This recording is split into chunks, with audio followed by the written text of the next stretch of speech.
soit un repère OXY avec OX horizontal et OY vertical, soit un segment vertical AB, YB strictement plus grand que A, YA, C le milieu de AB, D le milieu de AC, soit C1 la circonférence de centre A et de rayon AC, soit E tel que XE strictement plus petit que XB, et YE est égal à YB, et la distance EB est strictement plus petite que distance AD, soit D la droite passant par E et C, appelons alpha l'angle BEC, soit F l'intersection de C1 avec D1, XF strictement plus grand que XA, soit G un point de C1 situé à l'opposé de C, soit D2 la droite passant par H et F, soit I l'intersection de D2 avec la droite horizontale passant par A, démontrer que l'angle, voilà, il faut démontrer que l'angle CGF est égal à alpha.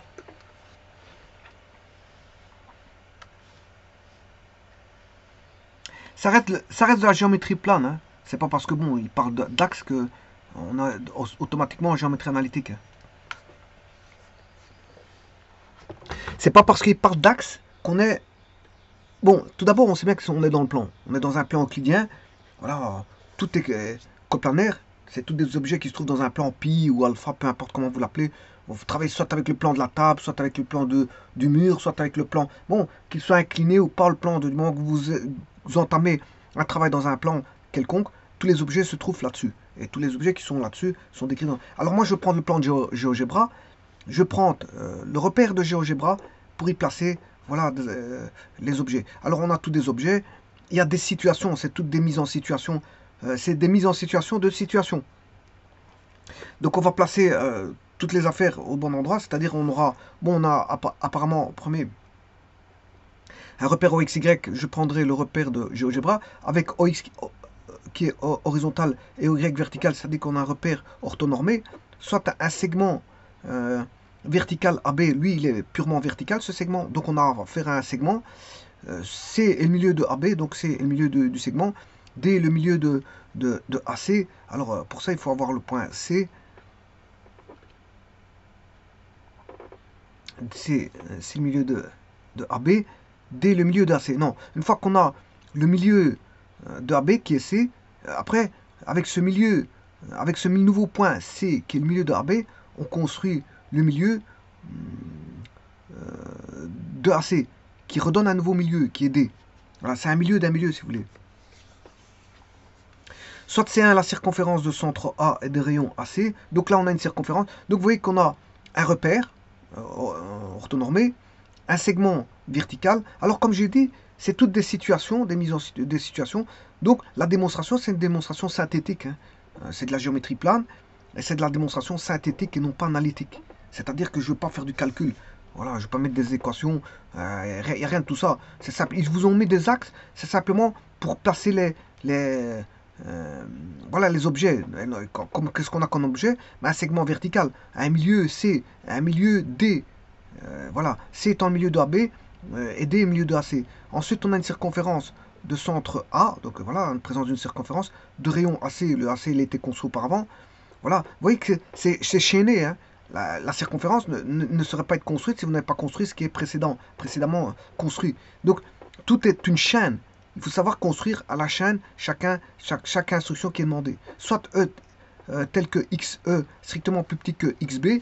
Voilà, c'est-à-dire que XE doit être à gauche de XB, c'est ça que ça veut dire. Alors quand on disait tout à l'heure que soit un segment vertical AB, Y strictement plus grand que YA, ça veut dire que B est au-dessus. B est au-dessus de A.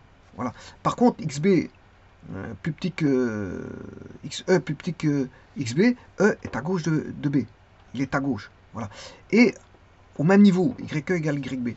Et distance EB strictement plus petite que distance AD, il faut s'arranger pour avoir une distance qui soit plus petite. Hein, on ne peut pas dépasser ces distances-là. Donc ça, c'est une condition, c'est une contrainte. C'est une contrainte. Soit D1, la droite passant par EC, voilà, on a E, on a C, ben on fait passer une droite dessus. Voilà. Appelons alpha l'angle BEC. Bon, ça, c'est la dénomination de l'angle. Hein, l'apparition d'un angle, l'angle BEC. Voilà. Soit F, l'intersection de C1 avec des 1, donc on a l'intersection d'un point avec une droite, on a un point. Voilà. Avec XF strictement plus grand que XA. C'est-à-dire que XF, le F doit se retrouver à droite de A. Tout simplement. Vous voyez, c'est situationnel. Hein. Il n'y a rien je veux dire, d'extraordinaire là-dessus. C'est toutes des situations, voilà, qui vont créer des nouveaux objets, et qui vont créer des nouveaux points, des nouvelles, voilà, des nouveaux cercles, des nouvelles droites. euh, on va avoir des nouveaux angles, un nouvel angle, voilà. Et soit j'ai un point de C1, vous voyez, là, ça c'est un nouveau point, j'ai, voilà, il y a toute l'apparition, la création en chaîne de points. Voilà, j'ai un point de C1 situé à l'opposé de C, C étant connu, soit D2, la droite passant par H et F, voilà, une nouvelle droite D2, et puis on a l'intersection de D2 avec la droite horizontale passant par A, et on demande de démontrer que l'angle CGF vaut l'angle alpha. L'angle CGF vaut l'angle alpha. Bon, avant de toute chose, il faut pouvoir situer tout ça. Alors, on va le faire. Tout d'abord, j'ai un repère OXY, ça je l'ai, je vais prendre celui-là de GeoGebra, avec OX plus grand, avec OX horizontal et OY vertical. Donc là, j'ai mon axe. Bon, le point 1, il est fait. Je l'ai. Je prends celui-là de GeoGebra, c'est fait. Donc,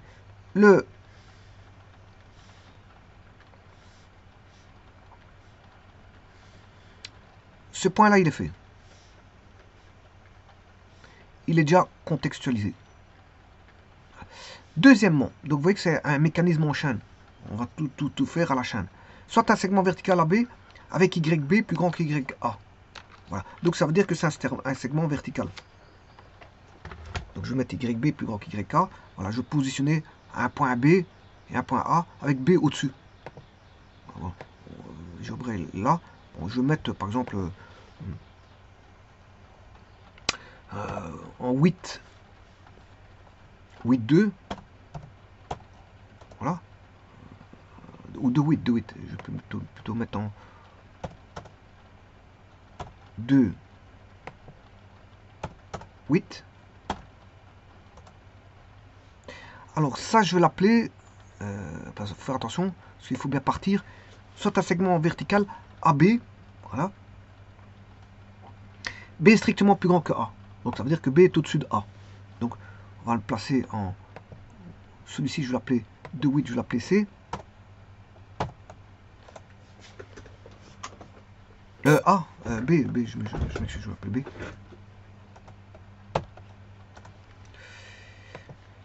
Et ensuite, un point A est égal à... il est en bas.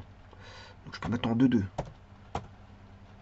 Voilà. Je vais reculer, hein, je vais mettre quand même en 3. Je vais reculer un peu plus. Je peux même mettre en 4. Voilà, ça ne me dérange pas de le mettre en 4. Mais en tout cas, la condition, la contrainte ici, c'est que B est au-dessus de A. Voilà la contrainte. Voilà, c'est fait. Donc, YB est strictement plus grand que YK. Bon. Troisièmement, toujours un mécanisme de chaîne. J'enchaîne les traitements, les instructions. J'enchaîne voilà, les opérations, les instructions qui s'enchaînent et sont opérées une par une. Voilà. C'est le milieu de AB. Je vais chercher le milieu de AB.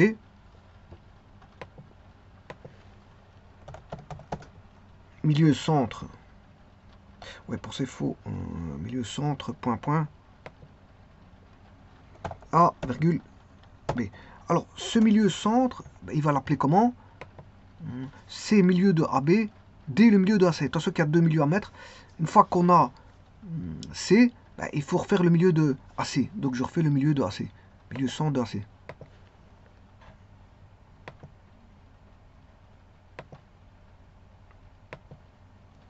C.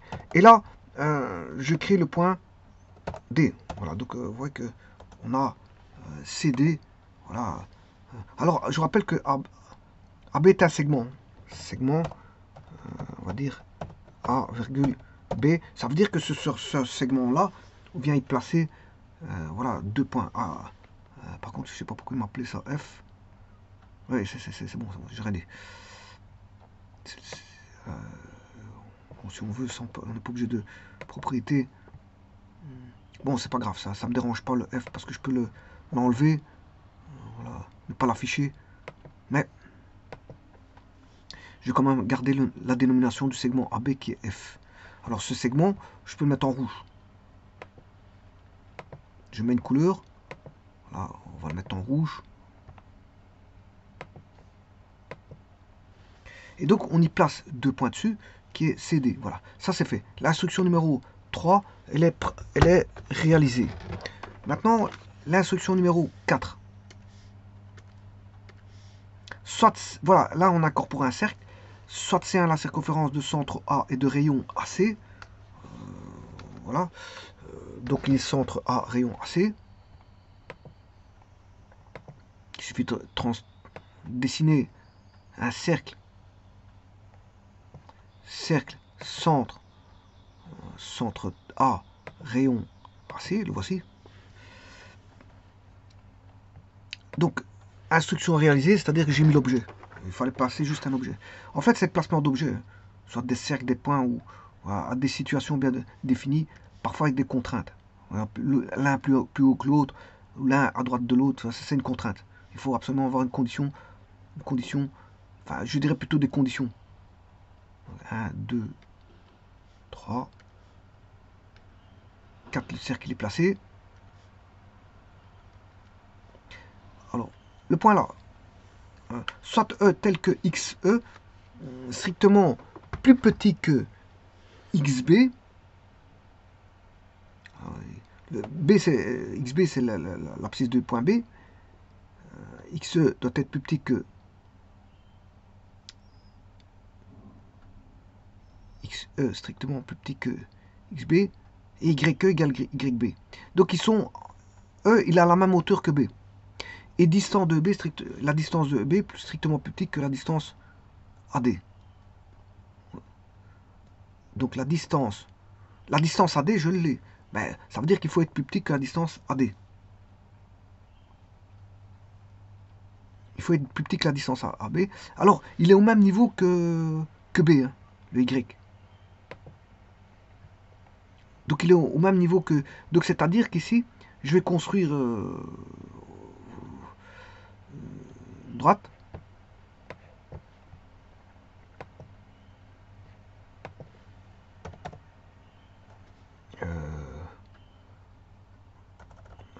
On va mettre Y. Il est à ce niveau-ci. Y égale...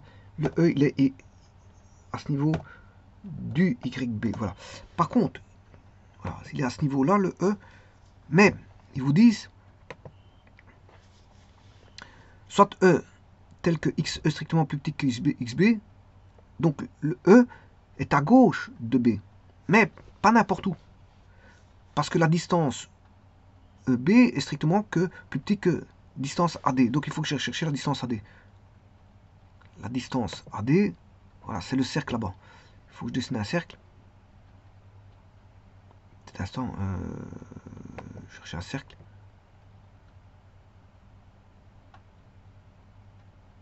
Alors un cercle. Voilà. Voilà, je mets mon cercle AD. Eh bien, je vais choisir un point E de telle manière que la distance EB est plus petite que la distance. En suivant X, distance EB est plus petite que... Mais il suffit de positionner un point. Bon, alors je peux aller chercher une tangente. Bon, je vais chercher... là, je vais mettre X égale A. Enfin, Y égale YK.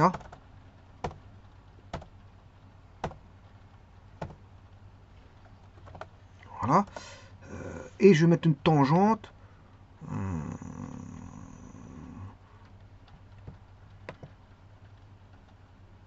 Alors, tangente. Tangente. Attention qu'il faut que j'aille chercher un point d'intersection.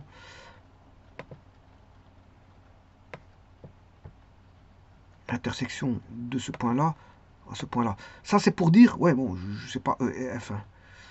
Ce sera pas EF. Je vais l'appeler... Enfin, je vais changer. Je vais les envoyer très loin. On va l'appeler ZT. Je ne vais pas rencontrer de E. Z.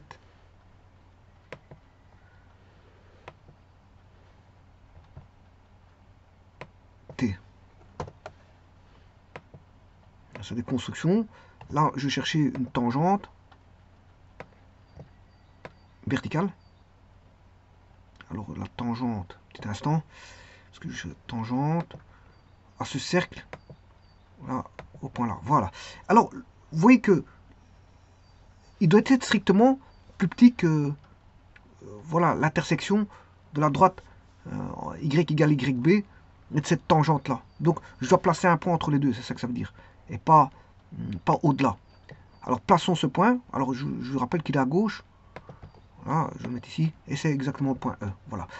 Le point E, vous le situez où vous voulez, hein, mais pour autant que ce soit plus petit que la distance ZA. Ça doit être plus petit que la distance ZA. ZA qui est la distance DA, ou AD. Et donc ça c'est fait. Donc mon point il est positionné tel que XE strictement plus petit que XB et YB, distance EB strictement plus petit que distance AD. Voilà, donc ça c'est le point numéro 5. Bon, on enchaîne le suivant. C'est un enchaînement, c'est-à-dire c'est des instructions enchaîne. On enchaîne ou on cascade. Ça se cascade. Voilà, bon, on va dire ça comme ça. Alors on continue. Soit D1 à la droite passant par E et C. Bon, on a E, on a C, ben, il suffit de la tracer. Hein. On a E, il suffit de mettre la droite, parce qu'on a E et C. Alors, E je l'ai, le C je l'ai, donc c'est la droite C.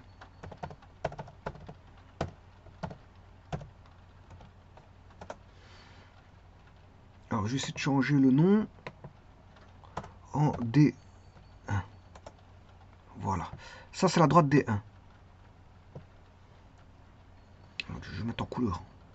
Alors ça, c'est une construction, la tangente, donc style, voilà, on va mettre ça comme ça. De nouveau, une construction ici, style, comme ceci. Par contre, les deux cercles là, bon, je peux les laisser en noir. Et la droite D1, couleur, je vais bien mettre en bleu. Donc on a le placement de points, d'un segment, de deux cercles. On a deux cercles. Hein. Ah non, le cercle... oui. Les circonférences, soit c'est 1. J'en ai qu'une seule. De centre A et de rayon AC, ouais.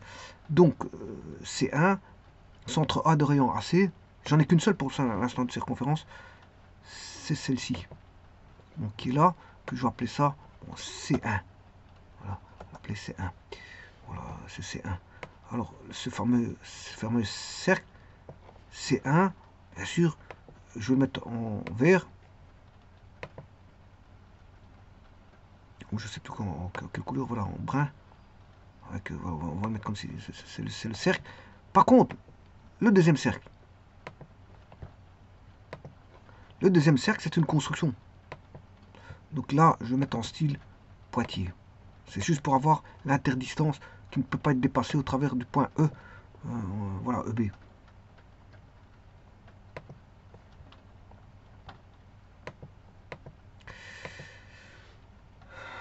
Oui, il y a encore une autre construction qui est celle-ci. C'est pour construire ma tangente.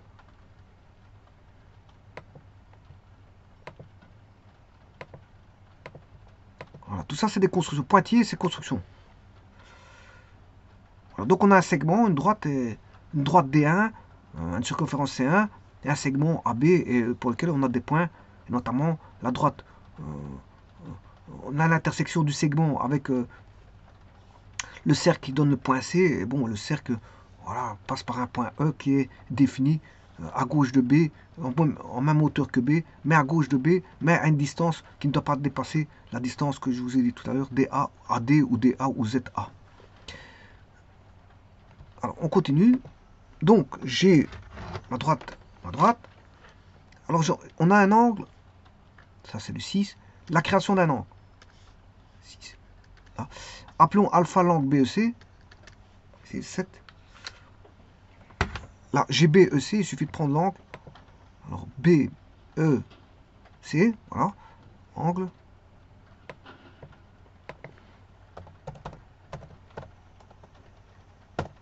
B, E, C.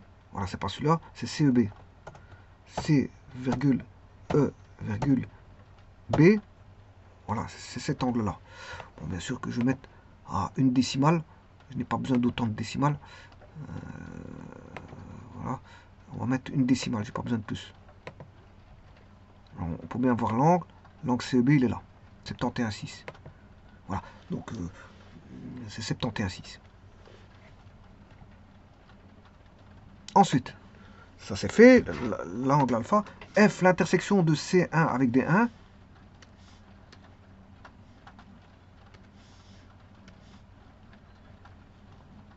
F, l'intersection de C1 avec D1. Attention que XF strictement plus grand que XA.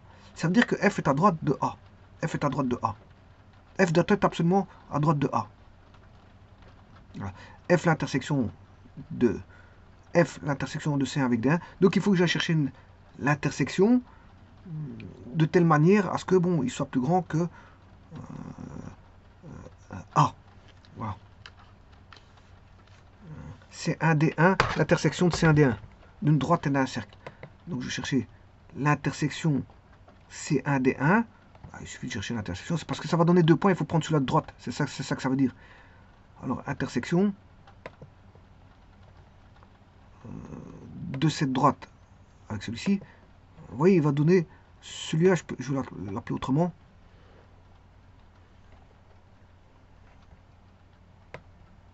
Petit instant, parce qu'il faut que je déplace la lettre, on ne voit plus rien. Ça, il m'a attribué la lettre G alors que ça devrait être F. Et F doit être à droite. Donc là, il est plus grand que A. Enfin, il est à droite de A, c'est ça que je veux dire. Parce que si vous prenez... parce que je ne peux pas prendre le E là-bas. Hein. Le E, voilà. Il ne doit pas être sur A, c'est ça que je veux dire. Donc, c'est-à-dire que là, on a le C, il me le faut. Voilà. Alors, le F là-bas, je vais le changer. Propriété, on va l'appeler Q. On rejette au lointain. Q, je retire le Q. Et le G, c'est justement le point F.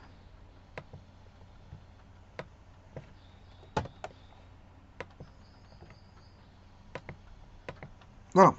Donc on a toutes les données. Alors, qu'est-ce qu'il faut encore? Donc soit F l'intersection de C1 avec D1 avec XF strictement plus grand que XA. Ça c'est le 8. Voilà. Soit G un point de C1 situé à l'opposé de C. Donc C1 est à l'opposé de C. Soit G un point de C1 situé à l'opposé de C. Alors C, on sait où ce qu'il est. Et G c'est un point de C1. Voilà, donc il doit être à l'opposé de C. Il doit être sur C1, mais à l'opposé de C.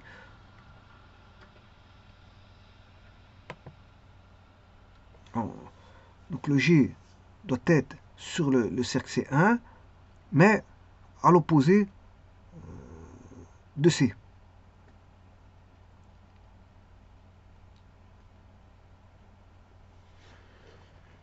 Alors,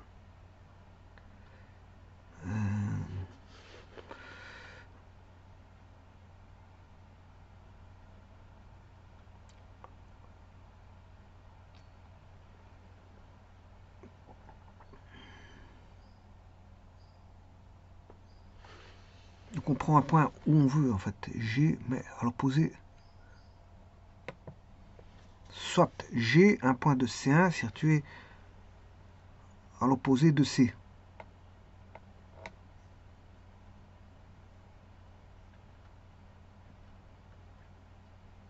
Alors bon, on va faire ça, hein, c'est pas un problème. Bon, je vais prendre. Bon, ils ne disent pas s'il est à droite ou à gauche, hein, ce G. Parce que je peux avoir 2 points possibles. Je peux avoir 2 points possibles. Ils ne disent pas s'il est à droite ou à gauche.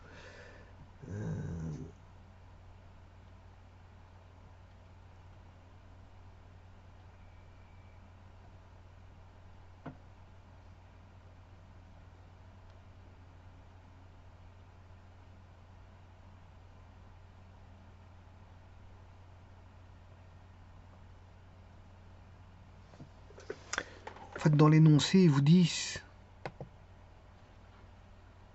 Ouais. L'énoncé, il est pas bon, il me semble bien, parce qu'ici, c'est pas ça dans l'énoncé.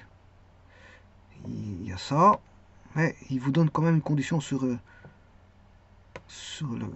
la position. C'est parce que G, bon, c'est un petit peu flou. Donc, ce qui est dit dans l'énoncé, si je vais revoir l'énoncé, ils disent soit G un point de C1, ouais, ça je l'ai, situé à l'opposé de C, ouais, non, ils disent que ça. Non, je suis en F ici, je suis en F.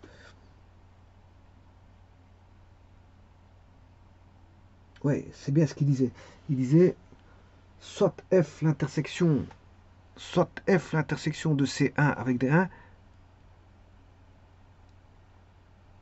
strict XF plus grand que XA, ça je l'ai mis, soit G, un point de C1 situé à l'opposé de C.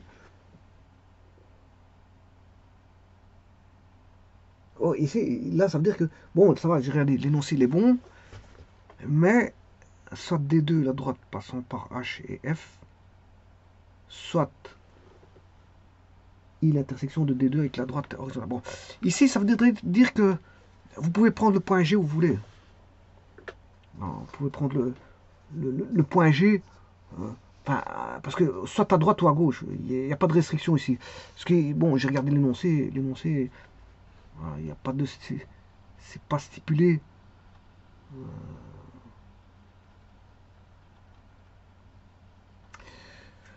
C'est pas stipulé si c'est à droite ou à gauche. Bon, donc ce qui veut dire que ici, bon, je prends où je veux. On va prendre G. Alors pour ça,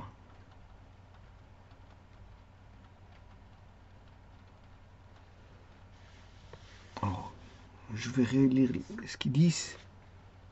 Il faut être sûr et certain de ceci. Soit G un point de C. Donc ça veut dire que ça, le point G appartient au cercle. C'est ce que ça veut dire. Situé à l'opposé de C. Voilà, situé à l'opposé de C.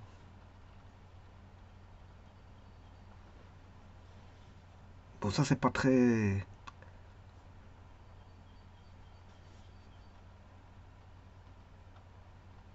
À l'opposé de C.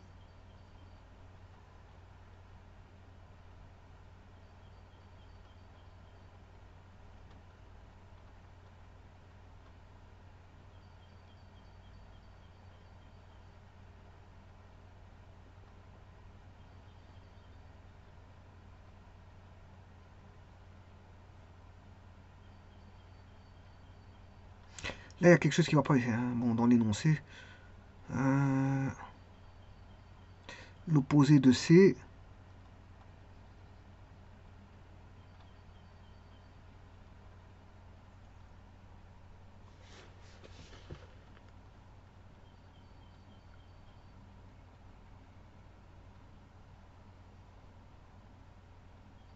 Soit G un point de C1 situé à l'opposé de C.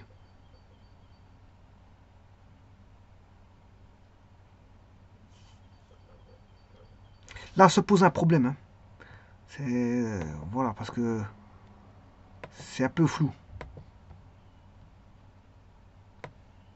Celui-là, il est un peu flou. Vous voyez, ça me bloque. Oui, tout se passait correctement jusqu'à ce que j'arrive ici. Bon, je dois revoir l'énoncé parce que j'ai un doute. Donc tout ceci, ça s'est fait très facilement. Donc ça veut dire que la circulation était fluide. Attends, voilà, bon, mais il y a un problème, il y a des travaux sur le chemin, je dois ralentir. Voilà. Et je dois réfléchir parce que sinon, il reste encore 3 points. Et si ce point-là, il est mauvais, ben c'est une cascade. Les deux autres seront mauvais. Donc, vous voyez que comment ça s'établit. Alors, soit G un point de C1. On sait bien que G appartient au cercle, ça c'est bon. Mais situé à l'opposé de C,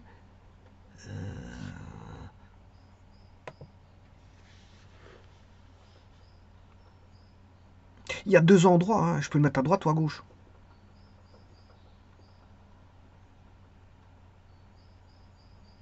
Je peux le mettre à droite ou à gauche. Bon, alors ce que je vais faire, moi, je vais le mettre à deux endroits. Je vais appeler ça G1, G2. Alors, comme ça, j'aurai deux endroits et je pourrais discuter la démonstration par rapport à G1, G2. Parce que c'est vrai qu'ils disent à l'opposé de C. Alors, je vais créer l'opposé. Pour ça, je vais mettre un point quelconque.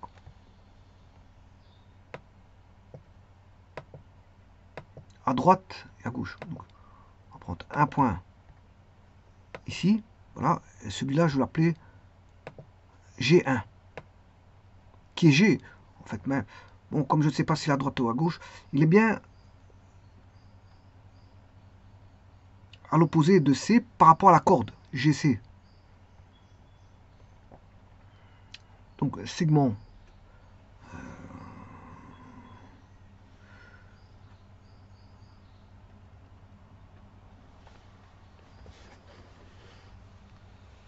Ou alors je le mets du côté gauche. Hein, je vais fonctionner qu'avec le côté gauche. Alors, si je prends un segment GC en construction,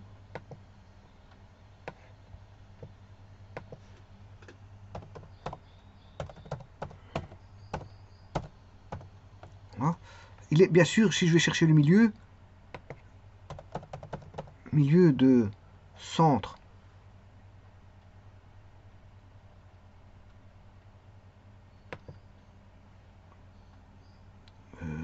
J, voilà, que je vais appeler non pas H, je vais l'appeler M, milieu. Voilà, comme c'est une construction,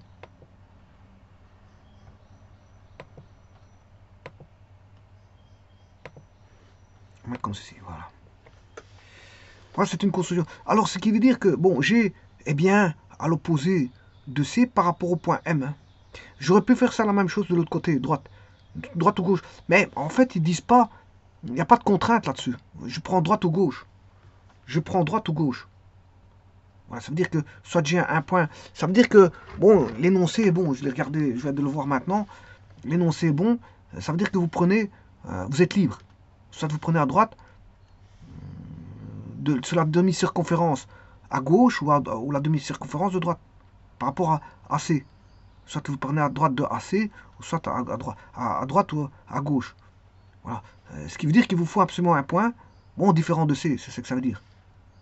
Mais vous le choisissez, c'est vous qui choisissez. Et donc là, je suis reparti, les travaux, je passe les travaux sont passés, maintenant en espérant qu'il n'y a pas d'autres travaux ailleurs, soit des deux, la droite passant par H et F, j'ai une droite des deux passant par H et F, droite HF,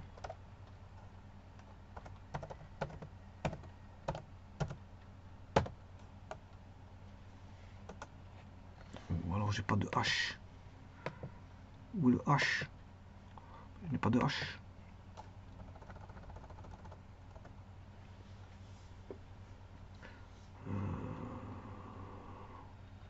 Bon, qu'est-ce que c'est que le H? Je n'ai pas le H.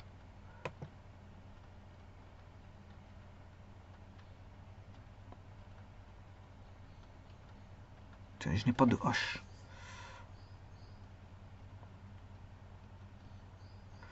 Il me manque quelque chose. AB, c'est 1, circonférence. XB, distance de B, ouais. Bon, il me manque un point H. Je vais aller voir l'énoncé.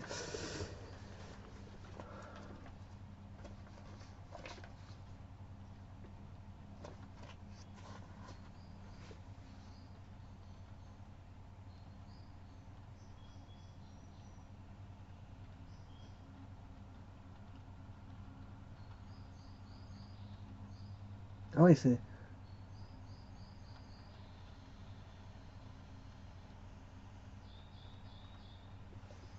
Ouais, donc ici, je crois que je me suis trompé. Là, l'énoncé, qu'est-ce qu'ils disent?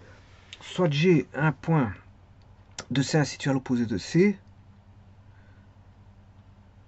soit j'ai un point de C.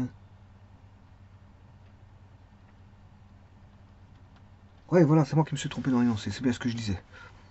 Je me suis bien trompé dans l'énoncé. Bon, si je me suis trompé dans l'énoncé parce que je vois que c'est pour ça que j'avais un problème au départ. J'ai bien remarqué qu'il y avait quelque chose qui n'allait pas. Bon, ben, on va reprendre par rapport à l'énoncé. soit j'ai un point de C1, soit j'ai un point de C1, ça je l'ai, tel que, voilà, c'est bien ce que je pensais, ça semble bien, hein, qu'il y avait quelque chose qui n'allait pas. Soit j'ai un point de C1 tel que, voilà. Le point 9 posait un problème, c'est un problème d'énoncé, voilà, je viens de le voir, c'est exactement ça. J'ai d'ailleurs laissé un trou, parce qu'il y avait quelque chose qui, ça ne disait pas où était le point G. Donc, ils vous disent ici, et là maintenant je vais remettre la correction, ici, de l'énoncé, soit G un point de C1 situé à l'opposé de C1 tel que XG plus petit qu'XA. Voilà. XG plus petit que XA. Alors c'est pas tout, parce qu'ils vous disent aussi, il me semble bien qu'il y avait quelque chose qui... Parce qu'on ne sait pas s'il est à droite ou à gauche, et où il faut le situer. S'il faut le situer n'importe où, on est libre de choix, ou pas. Ici, ils vous disent que XG est plus petit que XA, et YG plus grand que YA. Voilà, donc il faut le situer quelque part de bien précis. Et YG plus grand que... Voilà. Donc je viens de revoir l'énoncé, c'est ceci. J'ai un problème de positionnement. Est-ce qu'on est libre de positionner où on veut? Je ne sais pas, donc je l'ai positionné à gauche. Voilà. Mais en fait, non. Ici, ils vous disent XG est plus petit que XA. Donc, XG... Ouais, donc ça, je vais l'effacer. Hein. Ça, j'efface. Le segment GC, j'efface. Voilà. Le point G, je vais le resituer. Voilà. Donc c'est parce que l'énoncé, bon, je vais pas bien recopier l'énoncé. On va dire ça comme ça. Alors maintenant, on va passer notre point G. Ils vous disent XG est plus petit qu'XA, donc il est à gauche de A, et YG plus grand que YK. Donc il est plus haut que A, mais à gauche de A. Voilà, ben voilà, c'est ce que j'avais mis. Hein, voilà, j'avais mis ça. Il doit être à gauche de A et plus grand que A. Ouais, j'ai vraiment mis dans le bon endroit. Voilà. Donc il doit être à gauche de A et plus grand que A. À gauche de A, c'est-à-dire c'est dans le cadran numéro 2. Vous devez absolument le mettre dans... Et où vous voulez. Là, c'est sûr et certain, c'est où vous voulez. Donc, et moi, comme par hasard, je l'ai mis là-bas. Comme par hasard. Ben, c'était bien. Bon, de toute façon, j'avais 4 choix. Je ne vais pas le mettre en bas parce que ça ne m'intéressait pas. Je vais le mettre au-dessus. Voilà. Mais au-dessus, mais j'avais la possibilité à droite, à gauche. Je voulais mettre les deux, G1, G2, parce que je ne sais pas où exactement. Mais maintenant, là, j'ai été voir l'énoncé. Effectivement, il y a un problème. Parce qu'en plus de ça, j'ai pas de H. Le H, je ne l'ai pas. Donc, je ne vais pas construire une droite des deux puisque j'ai pas de H. Donc voilà, ceci étant rétabli, maintenant je vais placer mon point G. Alors, plaçons le point G dans le cadran numéro exactement ici. Voilà, ça c'est le point G. Et alors maintenant, que dit l'énoncé? Voilà. Et alors j'ai pas le H. Voilà. Là aussi, il faut que j'aille voir l'énoncé. Qu'est-ce qu'il dit sur l'énoncé? Soit H le point de C1. Ah voilà, voilà, j'ai oublié le H. Le problème il est là.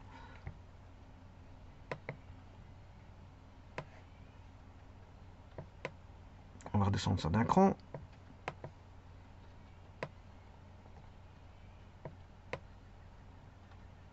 Parce que je ne saurais pas tracer de droite passant par H si j'ai pas H.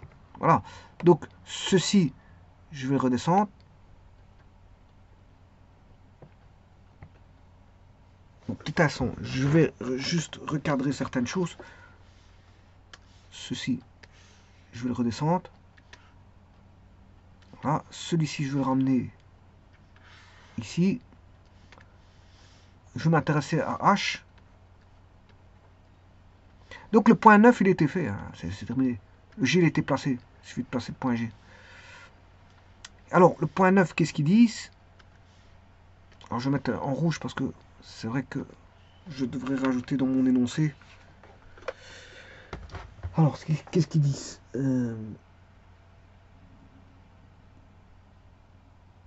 Soit H le point de C1 situé à l'opposé de C. Ah, c'était ça qui était à l'opposé.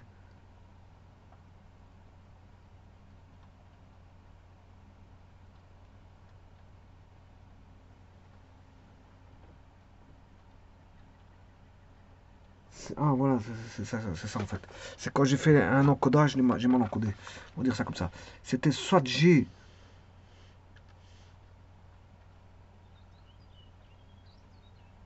F c'est fait.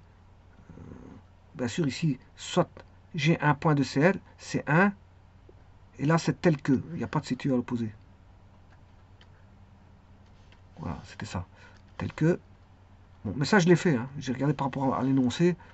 Je l'ai résolu par rapport à l'énoncé que j'ai en possession. Donc, ça, c'est ça, c'est ça. Tel que. Voilà. C'est ça. Voilà. C'est un point G. G, un point de C1, tel que XG est plus petit que XA est plus grand que YG. Et ensuite, ils vous disent, et c'est là avec l'opposé, c'est ça, soit H, le point de C1.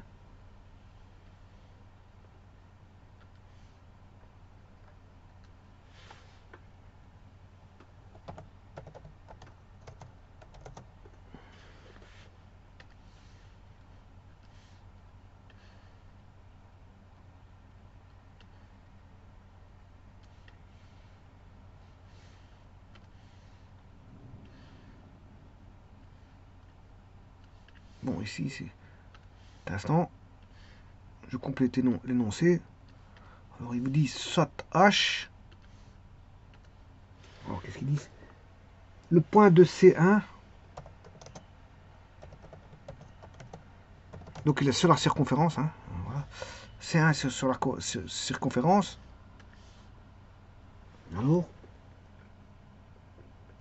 situé à l'opposé de C. Voilà, c'est donc maintenant c'est bon. Voilà, il manquait toute une panoplie de phrases. Et j'avais mis situé à l'opposé. Voilà, j'ai mal écrit en fait. Voilà. Bon, tant que j'y suis, je contrôlais le reste de l'énoncé. Soit D2, ouais, la droite passant par H, oui, et F, voilà. J'avais mal encodé, ouais, c'est juste ça. Ouais. Donc ça, maintenant je peux reprendre. Celui-là, il est bon. Oui. Alors, je relis le restant. Soit I, l'intersection de D2 avec la droite horizontale passant par A. Voilà, c'est bon, j'ai tout. De toute façon, je m'étais rendu compte qu'il y avait un problème de construction. Hein, donc, je me suis dit, bon, c'est probablement l'énoncé, ou alors on met n'importe où. Mais... Et après, ce qui était le pire, c'est que j'avais plus de point H. Donc là, il se posait vraiment un problème. Parce que ça veut dire que, bon, j'avais un point fantôme. Je devais placer un point alors que, bon, j'avais pas de point. Donc ça veut dire que là, se posait un problème, voilà, au niveau des instructions. Et donc j'ai été revoir l'énoncé. Et l'énoncé, effectivement, je me suis rendu compte que aussi bien le point G avait une position situationnelle, autant le point H devait exister par rapport à ce point G. Donc maintenant, j'ai tout. J'ai tout. Voilà. Donc là, c'était lui qui était à l'opposé, c'était H et non pas le F. Enfin, tout est rétabli dans l'ordre maintenant. Je peux continuer voilà, ce travail-là. Voilà. Donc le 9 il a été fait. Le 10, soit H le point de C1 situé à l'opposé de C. Bon, là maintenant je peux mettre à l'opposé. Voilà, C. Ben voilà. On va tracer une droite.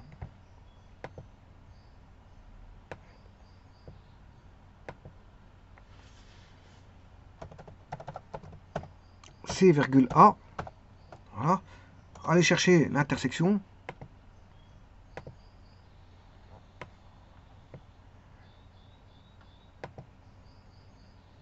De cette droite, de ce cercle, avec cette droite. Il va vous donner 2 points. Alors il y en a un que je devrais rechanger, dénommer, parce que j'ai besoin du point H. Le point H il doit être en dessous.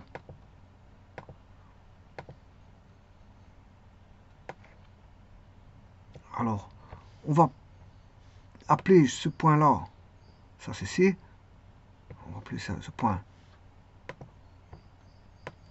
W. Alors ce W, j'en ai pas besoin. Voilà, donc je garde toujours ce point-là, C. Et en dessous, le point I, eh ben, c'est le point H.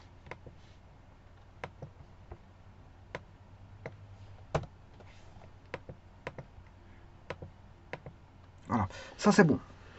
C'est bon. Donc j'ai le point C est à l'opposé de H. Voilà, tout est bon maintenant. Donc vous voyez que c'est déjà plus... Il y a plus une logique qui ressort de tout ça. Hein. Donc c'est valable. Et maintenant, bon, ça c'est le point numéro 10. Le point H a été situé.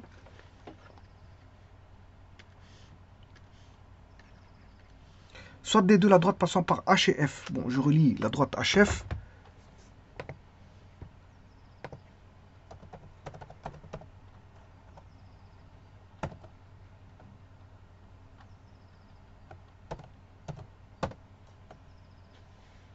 Voilà, ça c'est la droite HF. Et que je vais mettre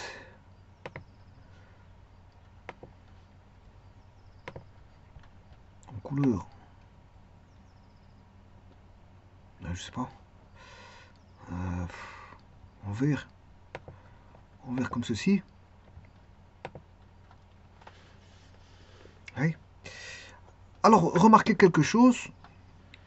On a un angle droit là. Et je dirai pourquoi après. L'angle HFC est un angle droit. Alors, j'expliquerai pourquoi après. Ça se voit tout de suite. Hein. Mais enfin, bref. H, F, C. CHF.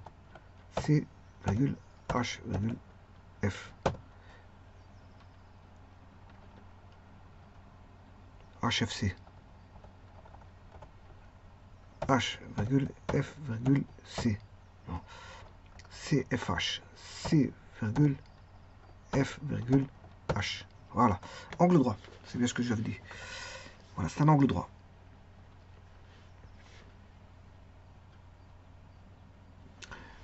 Donc, cette droite-là, elle est placée. Je l'appelais D2. K. Je l'appelais D2. Voilà. Comment elle se dénomme? Elle se dénomme D2.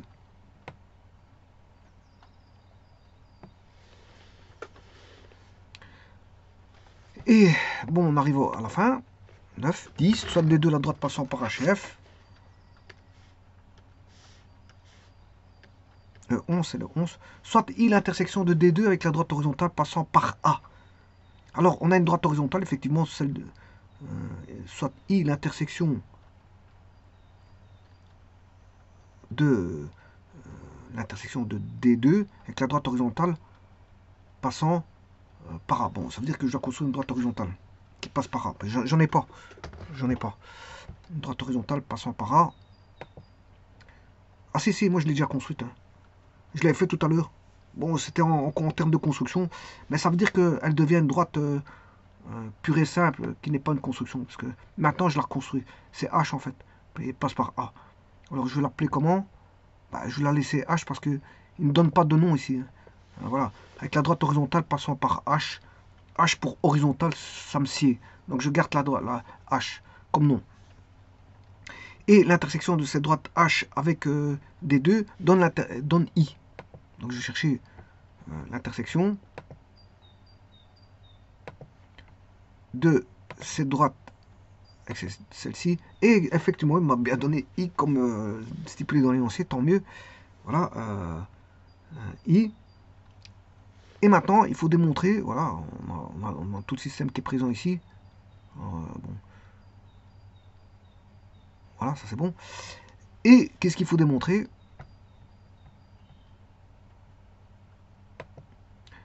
Démontrer que l'angle CGF égale alpha. Bon, ce qui est évident, hein. C'est d'une évidence absolue. Voilà. Parce qu'on a un angle inscrit, mais tout est en rapport hein, avec ce qui a été construit auparavant. Et on a des triangles rectangles. Voilà. On va voir où sont les triangles rectangles. On a des angles opposés, ça veut dire que on a tout ce qui va se passer au-dessus. Il y aura des éléments du triangle EBC qui vont se retrouver en bas. Et donc on aura des relations d'angle. Et puis après, vous allez voir ce qui va se passer. On va voir un angle inscrit. On va voir un angle avec interceptant un diamètre CH. C'est pour ça qu'on a un angle droit. Et puis, on aura un quadrilatère qui est un quadrilatère non convexe. non convexe. Bon, et on peut définir, voilà, tout ça assez facilement. Bon, avant toute chose, je vais mettre l'angle, je vais prouver que ça fait 71,6, parce que l'angle alpha, c'est l'angle là-bas. Donc maintenant, je vais mettre l'angle CGF, qui est un angle inscrit.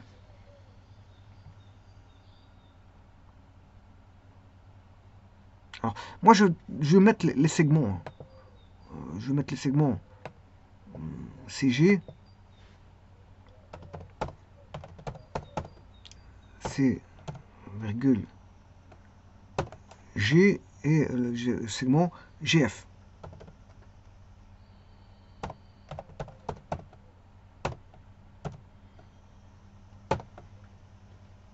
Hein.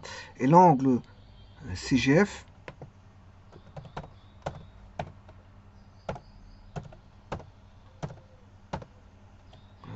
FGC, il est là. Voilà, 71,6. Vous voyez, et il faut démontrer qu'il y a l'égalité entre les deux, mais c'est d'une évidence absolue, hein, je vous le dis tout de suite. Alors, je vais justement travailler sur GeoGebra pour démontrer tout ça, que l'angle CGF est égal à alpha. Donc, vous voyez que c'est bien qu'on a placé ça dans un... Bien qu'on a... Toutes les constructions sont faites, hein, il faut les faire correctement toutes de A à Z, c'est-à-dire les 11 constructions doivent être faites, enfin, du moins les 12, parce qu'il y en a 12. Il y en a une qui a été acquiescée, mais que je n'ai pas noté. C'est un mécanisme, voilà, un raisonnement en chaîne, un raisonnement, enfin, une construction en chaîne. C'est une construction en chaîne, cascadée, donc vous ne pouvez pas vous tromper dans une des, voilà, dans une des, voilà, des éléments en cascade, des éléments de la chaîne, ne peut pas être, je veux dire, erroné. Donc tout doit être bon de A à 12, de 1 à 12, de A à Z, de 1 à 12 ici. Et donc il suffit de démontrer que, voilà, l'angle CGF est égal à alpha. Bon. Alors, bien sûr, une fois que ça c'est fait, les constructions sont faites, on va passer, c'est pas parce qu'ils ont aimé, alors comme je l'ai dit au départ, l'angle OXY, c'est-à-dire que on a un repère, c'est pas pour faire de la géométrie analytique dans le plan, voilà, c'est juste pour situer les éléments, et ici on vous demande de démontrer dans un cadre de, voilà, dans un cadre de géométrie plane, bien sûr, hein, mais pas de façon analytique, pas avec des équations, pas de la géométrie analytique plane ici, mais plutôt de la géométrie synthétique plane. Donc il faut juste démontrer. Et la démonstration, je peux vous le dire, elle est assez évidente. Hein. Elle est assez évidente. Savoir avec les angles inscrits. Donc, je vais rechercher ceci.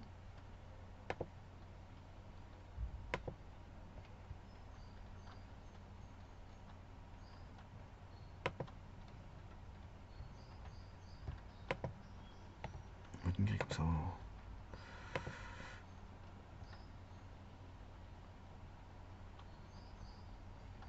Bon, je vais ramener ça pour la démonstration. Donc, ça, c'est la construction. Là, on a finalisé les constructions.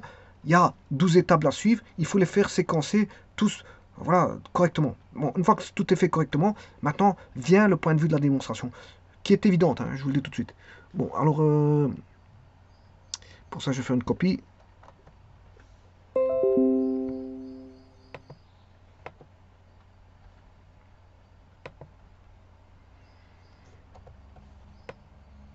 Alors, il faut faire juste de l'observation et connaître ses propriétés. Voilà.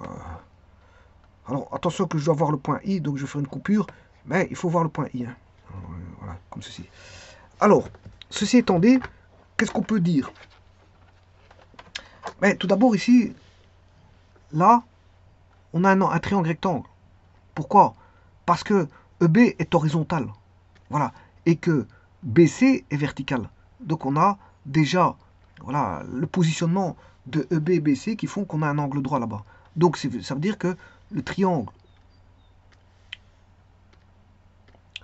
le triangle EBC est perpendiculaire. C'est-à-dire, alors, l'angle exactement où ça vaut un droit, c'est B, égale à 1 droit. Donc, le triangle EBC, alors ce qu'on peut noter aussi, l'angle droit, c'est E perpendiculaire, voilà, pour dire que l'angle droit, il est en B. Voilà. Alors, une fois que vous avez fait ça, ben, on a un triangle rectangle, et ce qui veut dire beaucoup de choses. ça veut dire que l'angle qui est là, voilà, l'angle en C est le complément, voilà, de l'angle E. C'est le complément de E, puisqu'on a un triangle rectangle. On a un triangle rectangle, donc on a un complément. Et puis après, cet angle-là, l'angle en C ici, voilà. Je rappelle qu'ici c'est alpha pour E, l'angle, le complément de E. Donc c'est-à-dire que si E vaut alpha, C est égal à 90 moins alpha, puisque c'est le complémentaire. Voilà. Ensuite, là, j'ai l'angle C. Alors l'angle C, ici, on a deux angles égaux, parce qu'ils sont opposés par leur sommet. Ils sont opposés par leur sommet. Voilà. Alors, le triangle, pourquoi il est rectangle ici en F? Pourquoi le triangle est rectangle en F? Mais tout simplement parce que ce triangle intercepte un diamètre, une corde. Une corde, il intercepte une corde qui est un diamètre, c'est un segment circulaire capable. CHF, c'est un segment circulaire capable. Voilà, c'est-à-dire que, bon, CH étant une corde et c'est le diamètre, voilà, et quand on intercepte un diamètre, ben, d'office, tous les triangles qui sont, voilà, si on a un diamètre comme ceci, tous les triangles qui sont comme ceci seront perpendiculaires, voilà, au point C. On aura toutes des perpendiculaires en C. Donc C, C', etc. C', C seconde. Tout ce qui sera ici sera perpendiculaire. C'est une des propriétés de géométrie plane. Parce que en plus de ça, on sait le voir avec les segments circulaires capables. Donc ce qui veut dire que là, de nouveau, on se retrouve avec un triangle qui est C, F, alors perpendiculaire en F, H est perpendiculaire avec F qui est égal à un droit. Pourquoi? Pour la raison que j'ai invoquée, ben, CH est un diamètre. Hein. Voilà. CH est un diamètre.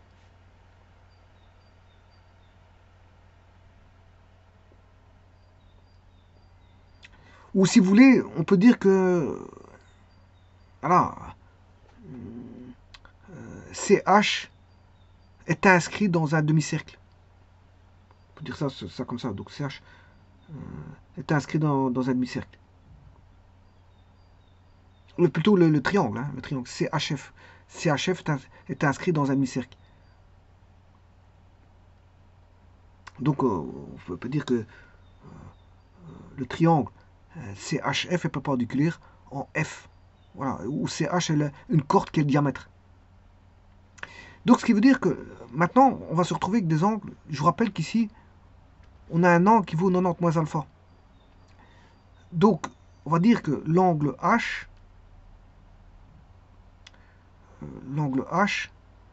l'angle droit il est en F, l'angle H est le complément. H est complément, et le complément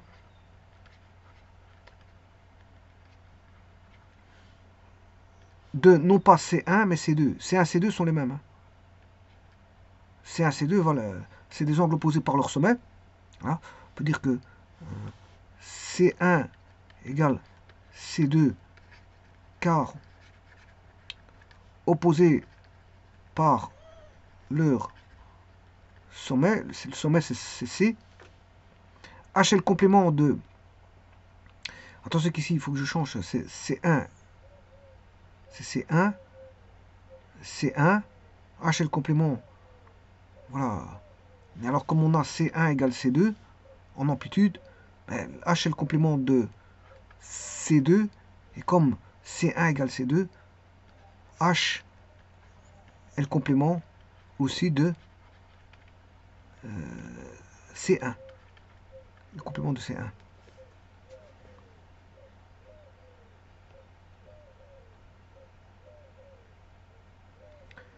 Voilà. Et donc, s'il est le complément, cet angle, il vaut 90 moins alpha. Oui, H, non, H2, c'est C2, il vaut C1, c'est 90 moins alpha, ouais, 90 moins alpha. Donc, H voudra alpha. H voudra alpha. Ça veut dire que H, le complément de C1, or C1 c'est 90 moins alpha. Voilà. C1 égale 90 moins alpha. C2, c'est aussi égal à 90 moins alpha parce qu'ils sont opposés par le sommet. Donc ce qui veut dire que H vaut alpha. D'ailleurs, vous allez voir tout de suite, H, le complément de 90 moins alpha, H est le complément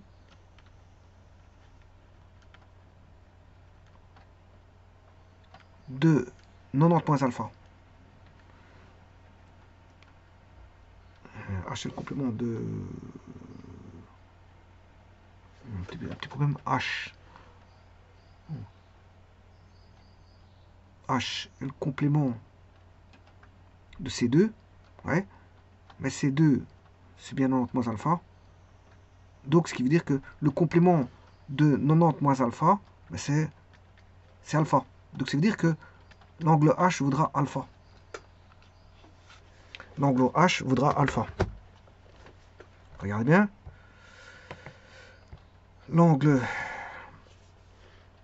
FHA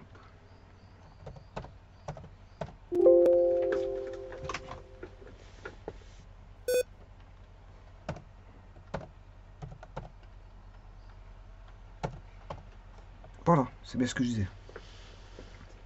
Alors on peut expliquer ça pourquoi. Ben, on a un angle inscrit, voilà, qui est l'angle inscrit H intercepte la corde FC, l'arc FC.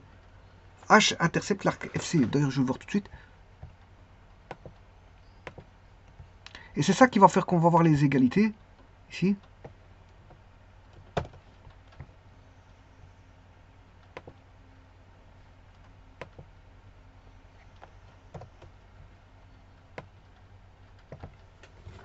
H intercepte l'arc FC.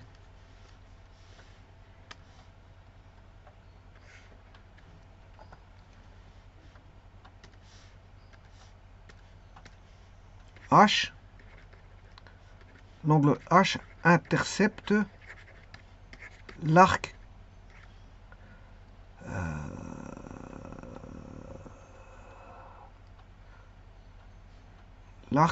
bon, je vais pas l'écrire comme ça. Je vais plutôt l'écrire l'arc CF ou FC. C'est l'arc ici.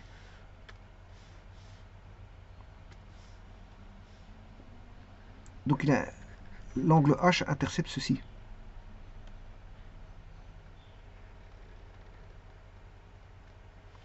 Au travers, bien sûr, de l'angle H. Donc l'angle H, il est là. Eh bien, si vous regardez G, il intercepte le même arc.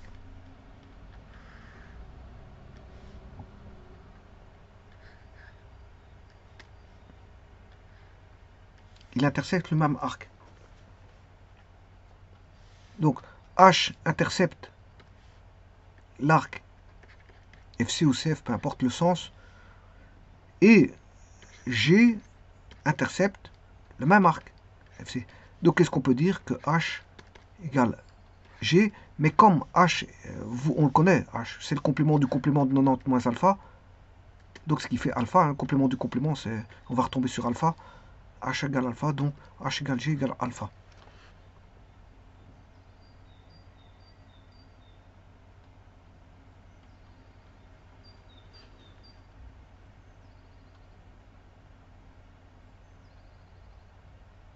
Par les angles inscrits, on sait l'avoir.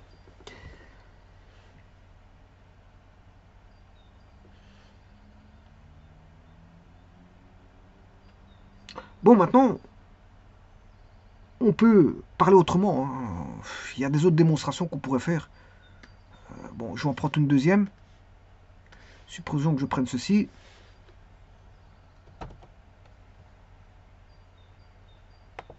Démonstration.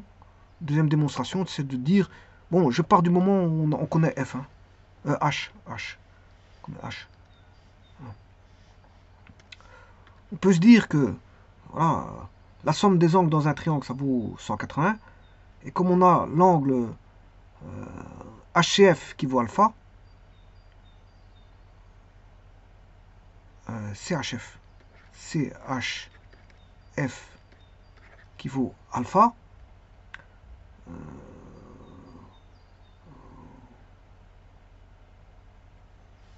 Bon, on pourrait trouver...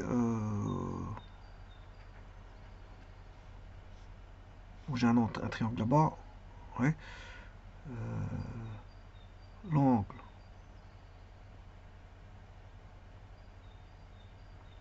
Bon, ça, par les angles inscrits, c'est bon. Bon, maintenant, autrement, on peut le faire par ceci. Regardez, je dessine ceci. Alors, ce que je pourrais dire, c'est que une autre démonstration, c'est que je pourrais dire que G, C, F, H est circonscrit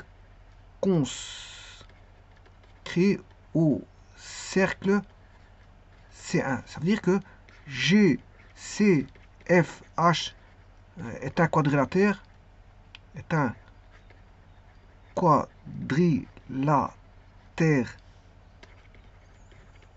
inscriptible. Voilà. Alors quel type de quadrilatère? C'est d'aller chercher le type de quadrilatère. C'est-à-dire que bon, ce quadrilatère, il est là, comme ça. Voilà, voilà le quadrilatère. C'est un quadrilatère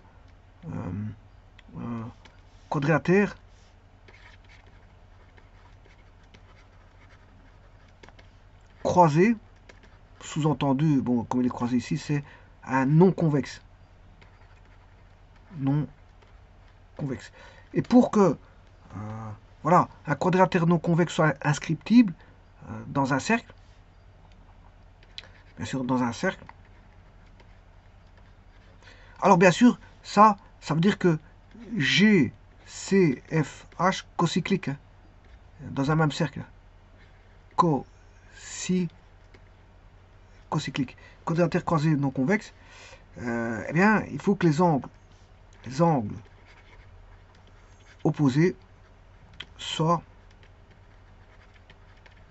égaux. Et c'est le cas ici, parce que regardez bien, les angles opposés, c'est G et H. Et donc, ils sont égaux. Ils sont égaux. Ce qui veut dire que maintenant, les deux autres angles égaux, ce sera celui-ci et celui-là. Ces deux-là, ils sont égaux.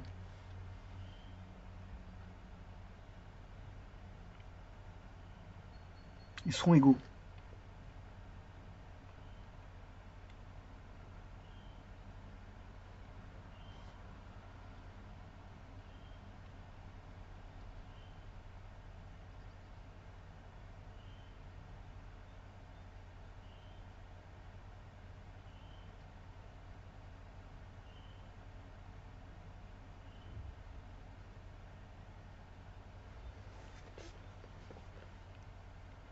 Alors, on pourrait le démontrer encore autrement.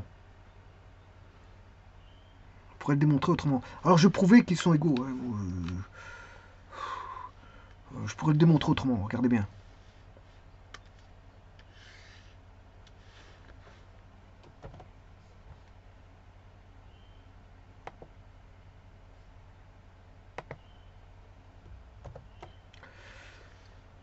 Alors, on peut démontrer que là, on a un rayon que je vais appeler R. Un rayon R ici, un rayon R. Un rayon R ici, un rayon R. Là, on a deux angles. Je vais mettre en couleur mauve. On a deux angles opposés égaux par leur sommet. Voilà, au centre A. Voilà, au centre A. Et donc, on a deux triangles semblables. G, A, C et H, A, C sont semblables. Donc, je manipule ici les similitudes, donc les isométries. On a conservation des distances, donc les isométries. Alors, on a, bien sûr, comme je dis, deux côtés égaux. Voilà. Je ferai même ceci parce qu'on a quatre rayons. Les quatre rayons sont les mêmes. Voilà. Donc, et on a un angle compris qui est égal, compris entre deux côtés homologues. Donc c'est-à-dire que l'angle A1 que je vais appeler ici, et l'angle A2, A1 égale A2 parce que ce sont des côtés, enfin ce sont des sommets opposés, que on a GC égale AG, AC égale R. Voilà. Voilà. Et puis, on a aussi G H A est égal à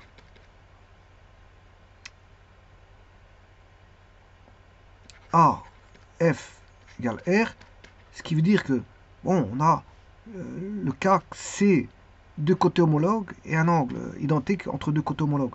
Donc les deux triangles, on a deux triangles semblables, qui sont les triangles GAC et HAC. Voilà. Ça c'est une chose. Et en plus de ça, ben, on a deux triangles isocèles. Voilà. Donc deux côtés égaux. Hein. Deux côtés égaux. On a celui-là qui est égal à celui-là. Donc celui-ci, il vaut 71,6. Il vaut celui-là là-bas. Par contre, normalement, je devrais avoir... Oui, celui-ci, il fera 71,6 aussi. Pourquoi? Parce que si je fais 71,6 x 2, je vais voir ça tout de suite. Il faut la machine. «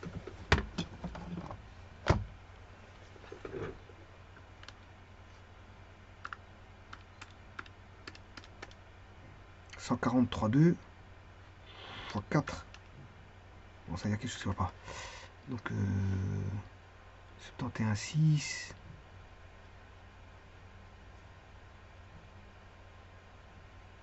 Normalement, j'ai deux triangles semblables. Parce que j'ai R. Normalement, c'est deux triangles semblables. Je vais mesurer les distances GCHF.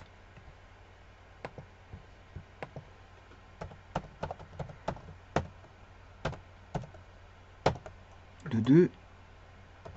Distance H,F. Ouais, non, c'est pas la même chose. C'est pas la même chose. C'est pas deux triangles semblables. Ah ouais, non, il passe pas par le centre. Je m'excuse. Ça va. Cette démonstration-là, il faut pas faut l'oublier. Parce que ici, oui, il passe pas par le centre. Je m'excuse. Mais tout ce qu'on peut dire, voilà, il passe pas par le centre. C'est vrai qu'en regardant comme ça, je voulais faire une démonstration. Donc, laissez tomber cette démonstration. Elle passe, on n'a pas de triangle semblable parce que il passe pas par le centre.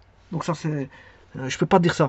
Donc celui-ci, il est faux. Parce que j'ai cru qu'ils passaient tous les deux au même centre, mais non, c'est pas le cas. Donc ça, c'est faux. Donc, ça vaut la peine, je veux dire, d'avoir pris cette piste-là. Mais cette piste-là, c'est faux. Parce qu'en fait, voilà, ici, j'ai cru penser que voilà, il y avait un croisement au niveau des deux, mais en fait, quand je regarde bien de plus près, ici, c'est pas le cas. Voilà, c'est pas le cas. On n'a pas ça, il passe pas par là. Il passe pas par là. Donc, on n'aura pas un triangle semblable. On n'a pas deux triangles semblables, donc c'est faux.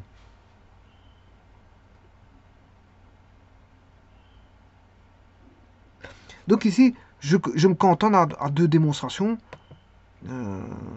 Donc celle-ci, voilà, qui est par les quadrilatères, la propriété des quadrilatères croisés non convexes, voilà, en disant que les angles opposés sont égaux. Donc effectivement, on n'a pas deux triangles semblables. C'est parce que ici j'étais parti d'ici en regardant que ils passaient par A tous les. S'ils passaient tous les deux par A, c'est normal qu'ils sont semblables. Mais ici c'est pas le cas parce que la droite GF ne passe pas par A. Mais en tout cas, ils interceptent le même arc qui est l'arc FC ou CF. Donc CHF vaut CGF parce qu'ils interceptent le même arc qui est l'arc FC. Mais maintenant, comme je l'ai dit, c'est pas des triangles semblables. Parce que j'ai voulu entamer une démonstration. Donc celle-ci, je tirais d'un trait pour vous dire que bon, bien sûr, il ne faut pas la prendre en compte. Hein.